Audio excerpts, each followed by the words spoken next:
ನಾನು ಇದುವರೆಗೂ ರಾಜೀವ್ರವರು ಡಾಕ್ಟರ್ ಜಾಧವ್ರವರು ಮಾತಾಡಿದ್ದನ್ನು ಕೇಳಿದೆ.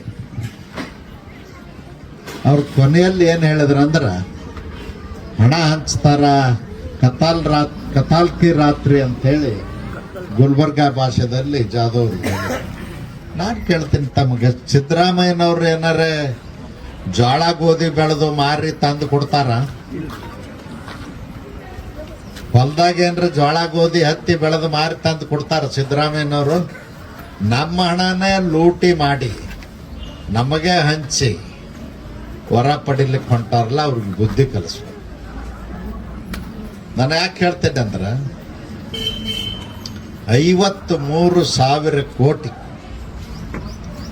ಸಿದ್ದರಾಮಯ್ಯನವರು SCP TSP ಹಣವನ್ನ ದುರುಪಯೋಗ ಮಾಡಿಕೊಂಡಿದ್ದಾರೆ. ವಾಲ್ಮೀಕಿ ನಿಗಮದ ಒಂದೇ ಹಣವನ್ನ 187 ಕೋಟಿ ತೆಗೆದು ಅವ್ರು ರಾಜಕೀಯಕ್ಕೆ ಬಳಕೆ ಮಾಡಿಕೊಂಡಿದ್ದಾರೆ. ಇದು ಮೋಸ ಅಲ್ಲೇನು, ಅನ್ಯಾಯ ಅಲ್ಲೇನು? ಇನ್ನೊಂದು ಮೋಸ ವಂಚನೆ ನನಗೆ ಯಾರೋ ಹೇಳಿದ್ರು, ಸತೀಶ್ ಜಾರಕಿಹೊಳಿ ಅವ್ರನ್ನ ಮುಖ್ಯಮಂತ್ರಿ ಮಾಡ್ತಾರಂತಿಲ್ಲ, ಹವಾ ಎಬ್ಸದ. ನಿನ್ನೆ ಪರಮೇಶ್ವರ್ ಅವ್ರು ಹೇಳ್ತಾರೆ ಮೈಸೂರಿನಲ್ಲಿ, ಇನ್ನೂ 2 ವರ್ಷ ಮುಖ್ಯಮಂತ್ರಿ ಸಿದ್ದರಾಮಯ್ಯನವರೇ. ಹಾಗಾದ್ರೆ ಹಗಲ್ಗನಸು ಕಾಣ್ತಾ ಇದ್ದಾರೆ ಇವರೆಲ್ಲ SC ST ಜನ ಅಲ್ಲಿ ಕಾಂಗ್ರೆಸ್ನಲ್ಲಿ.